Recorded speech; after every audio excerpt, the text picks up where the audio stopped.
So this is just a quick snapshot of this. If you've never used it, I recommend just going and creating a free account and having a look through yourself.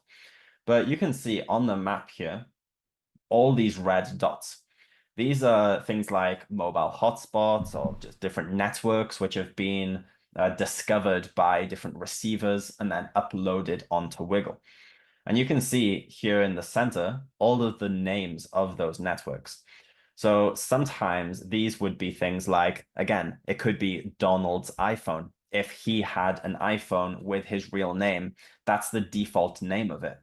So you can actually search here in the SSID Donald's iPhone and see if within the boundaries of this map, so you could put it over Missouri or something like that and see if you have found any of those. Something I will say about this is I've noticed recently that Wigle, I don't know if it's Wigle or the receiver who's uploading data, but where it usually is Donald's and then there's an apostrophe S, the apostrophe is sometimes, I believe, a percentage sign or maybe it's a question mark.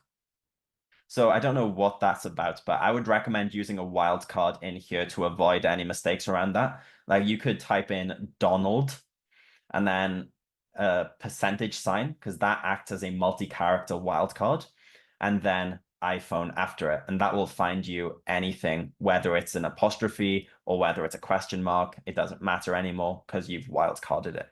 So I recommend doing that to avoid those mistakes. But again, yeah, you could spend hours going through Wigle. It's very interesting to look through.